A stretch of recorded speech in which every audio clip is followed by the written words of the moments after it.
Ici Europe 16h-18h sur Europe 1. Stéphane Bern et Mathieu Noël. 1. Historiquement vôtre.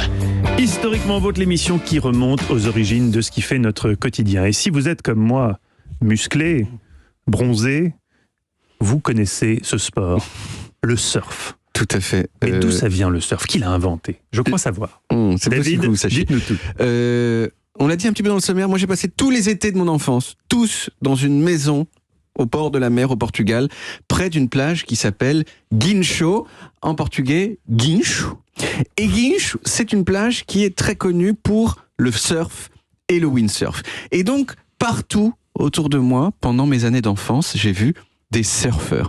Et bien sûr, je les trouvais infiniment cool, surtout à cause d'un truc que font tous les surfeurs, c'est qu'ils regardent la mer fixement, d'un air pénétré, avec les bras croisés.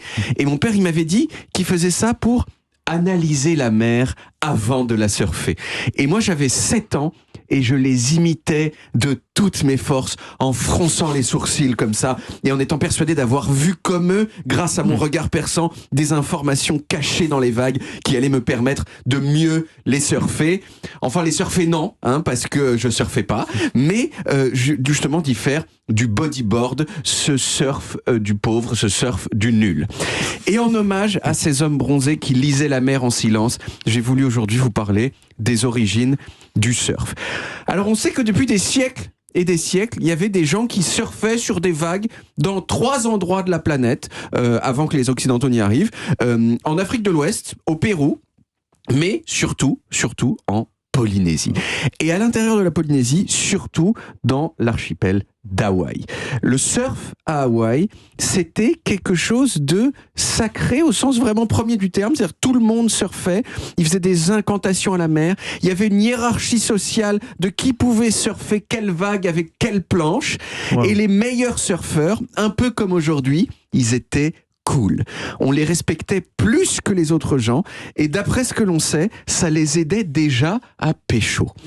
Comment on sait tout ça? Eh bien, en partie grâce à l'expédition d'un monsieur dont il a été question récemment dans Historiquement Vôtre, puisque c'est James Cook, l'explorateur anglais. Dans les années 1770, James Cook il est venu à Hawaï et des membres de son équipage ont décrit le principe du surf chez les locaux. L'un de ces chirurgiens notamment, qui s'appelait William Anderson, il a écrit la chose suivante en voyant un jeune homme hawaïen surfer. Il a dit « Je ne pus m'empêcher de conclure que cet homme ressentait le plaisir le plus suprême à se déplacer si vite et si fluidement sur la mer. » On voit très bien. Alors, quand on essaye, on n'y arrive pas. Mais quand on voit ces gens qui arrivent si fluidement, on se dit que ça doit être vraiment super. Mais il a fallu attendre un peu plus d'un siècle pour que le surf commence à sortir de Polynésie grâce à 2 Hawaïens. Un Hawaïen pure souche qui s'appelait Duke Kahanamoku. Je pense pas qu'on puisse faire plus hawaïen comme nom. Et un Américain avec des ancêtres hawaïens qui s'appelait George Freese. Ils ont chacun fait des tournées en Californie et en Australie pour faire des démonstrations de surf auprès des gens locaux. Et le fun du surf devait quand même être assez évident parce que ça a eu assez vite un succès de dingue, au point qu'aujourd'hui il y a des dizaines de millions de personnes qui font du surf dans le monde. Il y a des surfeurs qui deviennent riches en surfant. Et je me suis renseigné récemment auprès d'une surfeuse. Les surfeurs d'aujourd'hui continuent à regarder la mer d'un air pénétré pour lire les vagues. Et ils font aussi quelque chose qui n'est pas propre au surf. Ils aiment bien se moquer des gens qui ne savent pas surfer. Et en particulier des surfeurs qui n'arrivent à prendre aucune vague. Et ils ont des noms pour ces surfeurs-là qu'ils appellent des bouées. Voilà. C'est très très méchant, mais c'est un peu drôle quand même. C'est un peu drôle quand même. Pour finir, j'ai regardé comme souvent les records dans la catégorie surf. Il y en a quelques-uns d'intéressants, pas beaucoup. Il y a la plus haute vague jamais surfée. À Nazaré, au Portugal. Nazaré, ancien petit village de pêcheurs. Mais c'est dans le monde entier, ça. Enfin, plus très joli maintenant. C'était joli, parce que beaucoup de gens... Très bétonné, dégueu. Mais avec, c'est un des meilleurs spots de surf au monde. Et il y a une vague quand même de 24 mètres et demi qui a été surfée en 2020. C'est un immeuble de 9 étages quand même, vous voyez, c'est pas mal. Et j'ai trouvé aussi, pour finir, la plus longue distance surfée par un chien.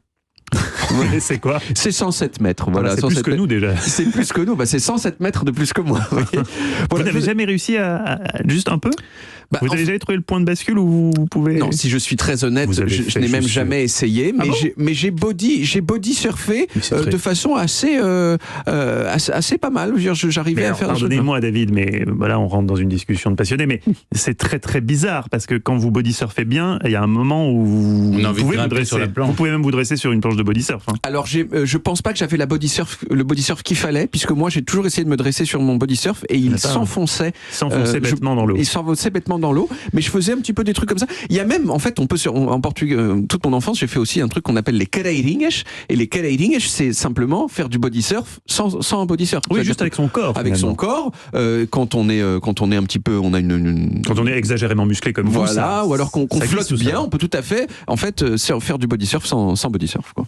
C'était un petit conseil comme ça. C'est tellement avec vous, on a l'impression de voyager comme ça au Portugal, c'est merveilleux. J'espère. Merci beaucoup, David. On retrouve les origines en podcast sur toutes les applis audio et en vidéo sur YouTube, Dailymotion et sur le site europe1.fr.